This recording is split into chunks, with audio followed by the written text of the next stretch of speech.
So yesterday was International Women's Day. There were strikes and protests all over the place. I think some people were calling it a day without a woman. So it's obviously much harder to get anything done if like half the population is striking and protesting. So I want to give you guys some facts about where we are now, where we were then, how far we've come, and what still needs to be addressed. So listen to this. This is incredible. But in 1937, 64% of Americans wouldn't vote for a qualified woman for president.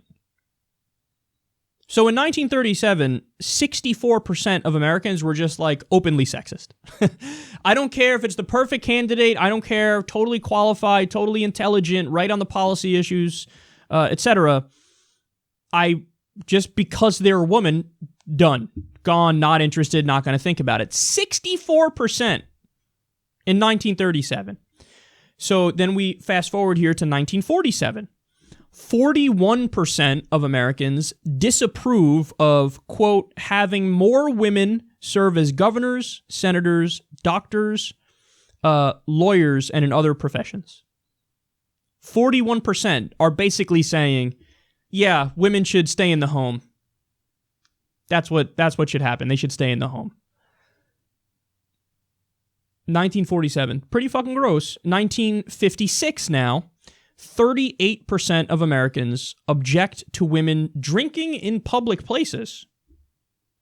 So I guess they mean at a bar and stuff? 38% in 1956.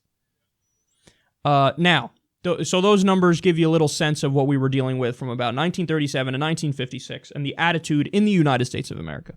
Well, now let's fast forward to today and see where we're at. 92% of Americans say they'd support a female nominee from their party, and more than 80% that it's important for women to be represented in politics. So that's so much better. I mean, there's no denying that. 92% say they'd support a female nominee from their party. Now, the flip side of that is, really, 8% still say, no, I won't support no damn women folk. So that 8% is helplessly stupid, but 92% are correct. And over 80%, which means a majority of Republicans, too, say, yes, it's important for women to be represented in politics.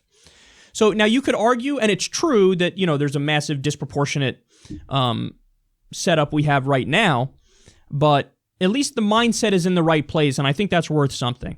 But what are we facing today, and why is this important? So obviously you have Trump and the Republicans who just came out with a plan this week where they said, let's gut Planned Parenthood. Well, I mean, that is an assault on reproductive rights. Remember, 97% of what Planned Parenthood does has nothing to do with abortion. And the amount that does, the 3% that does, the federal government pays nothing towards it because of the Hyde Amendment. So to attack Planned Parenthood is just an all-out assault on a necessary organization. And this is, you know, part and parcel of what people are fighting against, and they're right to fight against this. Don't gut Planned Parenthood. I mean, that's so silly, and it's such a draconian idea. And it's a necessary, vital organization. In fact, if you really oppose abortion, you should be in favor of more Planned Parenthoods and more free clinics. Because the reality is, when you have, you know, the pill, and when you have condoms, and when you have sex education, the unwanted pregnancy rate plummets. So which is it? Do you want to cut down on abortions, or do you not want to cut down on abortions? If you want to cut down on abortions, you should support Planned Parenthood, support free clinics, support sex education, support condoms and the pill, and various forms of contraception. All right. Furthermore, many Republicans, including Jeff Sessions, who's now Attorney General, voted against reauthorizing the Violence Against Women Act. And they said, yeah, here's why we're doing that. These goddamn Democrats want to include Native American women and LGBTQ women in the protections for the Violence Against Women Act. So we're against it. That's fucking crazy. They're just admitting, like, yeah, we don't want to protect LGBTQ women or Native American women. I mean, other women maybe, but not them. What the fuck? And the Violence Against Women Act is a fantastic piece of legislation. It has like a domestic abuse hotline, for example, in there. So, you have somebody to contact in a difficult situation. So this is what people mean when they say the Republicans are anti-woman. Who votes against reauthorizing the Violence Against Women Act? Republicans. That's your answer. Furthermore, there's a bunch of trap laws that are being passed in red states all across the country. And trap laws, it's targeted restriction of abortion procedure. That's what it stands for. And what they do is they're trying to find a way to ban abortion without just saying in the law books, we are banning abortion. So they'll go into a place and say, oh, we just passed a rule that says your ceilings need to be 8 feet high, and they're 7 feet high. So now you got to rip down the whole building and rebuild it.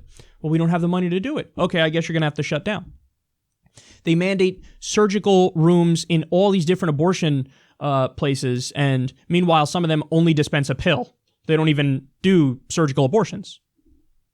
They're like, too bad, sorry, you're going to have to shut down. So they try to ban abortion without saying we're banning abortion. There's the fetal remains bills. Remember this? Mike Pence pushed one of these when he was governor of Indiana. God, fucking, that's crazy. They say, oh, even if you have a miscarriage, you have to have like a funeral and a ceremony for the fetus. What? I mean, that's mental. But this is the stuff they push for. So this is why people say, hey, Republicans are anti-woman. So we have to fight back against all those things. Now, furthermore, when people talk about the pay gap, oftentimes there's this misleading thing they say, where they say, hey, women make 77 cents to the man's dollar. The problem with that is it's not an apples-to-apples comparison. Now, when you do an apples-to-apples comparison, though, there actually still is a wage gap. It's much less than the 77 cents, but it is there. So it's about, according to studies, it's about 93 cents to the dollar. So there's still a little bit of a wage gap there, even when you do a complete apples-to-apples comparison. Now, to fight back against that, there is legislation. So there's this piece of legislation called the Paycheck Fairness Act, and here's what it does. Quote, punishes employers for retaliating against workers who share wage information, puts the justification burden on employers as to why someone is paid less, and allows workers to sue for punitive damages of wage discrimination. So basically what that means is it's a piece of legislation that says, hey, when there is a discrepancy, when a man and a woman are doing the same job and the woman is getting paid less, when that does exist, we need transparency.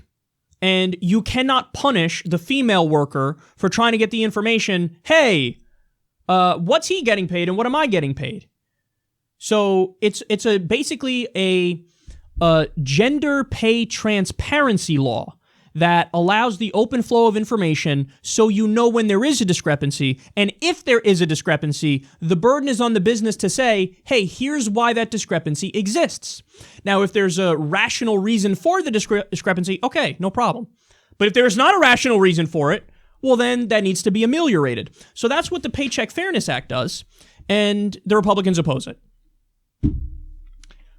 Okay, now, on top of all this, so these are all reasons why, the Women's March is necessary and International Women's Day makes sense.